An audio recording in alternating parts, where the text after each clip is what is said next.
With any new business startup, there are a series of milestones that have to be hurdled before you reach escape velocity and are covering your expenses and making a profit. Initially at the idea stage, the costs are minimal since it's mainly focused on brainstorming, research, and planning. At this stage, most founders can easily cover their expenses. Further down the road, however, each successive milestone will require more and more capital to accomplish as you ramp up from an idea to a viable business. Inevitably, most companies will arrive at a point where they lack the capital to achieve their next milestone.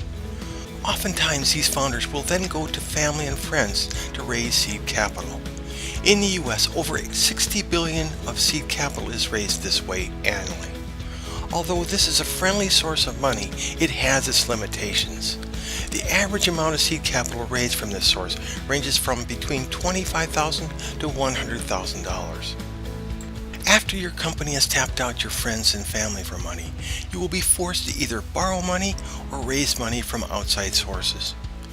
If you're like most new business founders, you've already maxed out your credit cards. You may have already tapped out your home equity. Without collateral, borrowing money is not a realistic option. Outside sources of money, such as angel investors, is oftentimes not an option either. This is because the scale of your business is often not large enough to attract angel investment. Another reason investors might not be comfortable investing in your company is that you might not have achieved enough of your business milestones to reduce your risk of failure.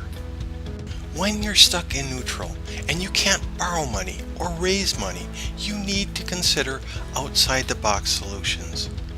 One possibility is to create a listing on newbusinesstrade.com.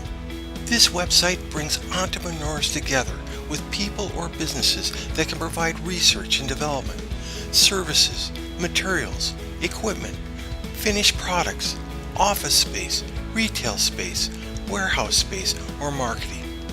In return, these entrepreneurs will give equity, future royalties, or a percentage of sales in their business.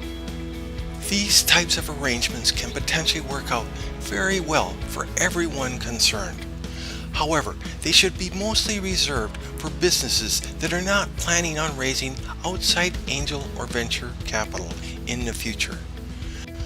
The reason for this is that investors want clean deals.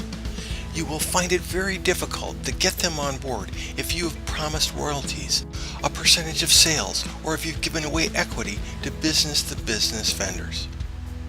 Another thing you must always keep in mind whenever you give away shares in your business for someone's participation is that you should do it only when it's absolutely necessary. You should also strive to retain as much ownership as possible.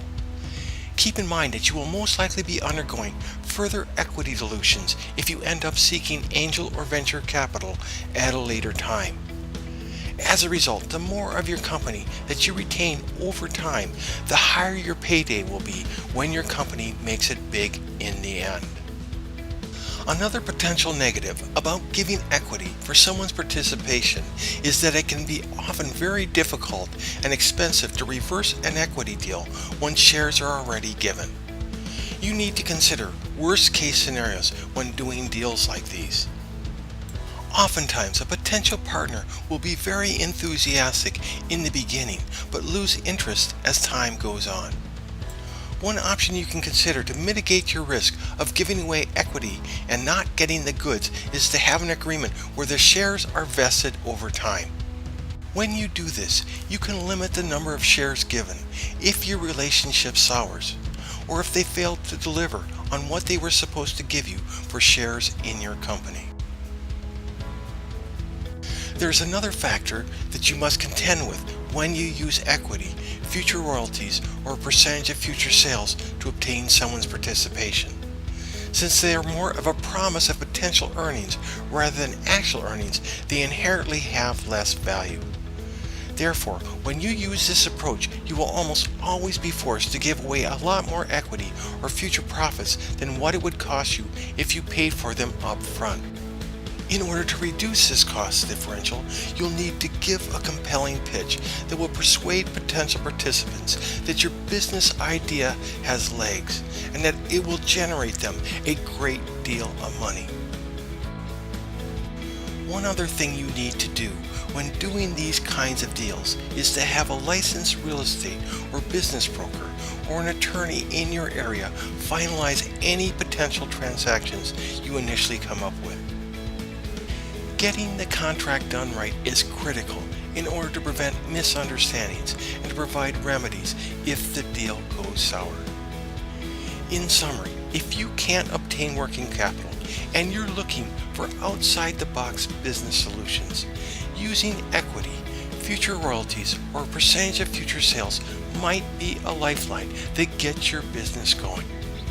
If you've made a decision to use this approach, newbusinesstrade.com is the best place to make a connection with a person or business that can solve your critical need.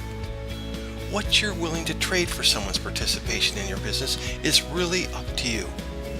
What is offered in your listing is only limited by your imagination. So why not give it a try? Go and check out your options for getting what you need at newbusinesstrade.com.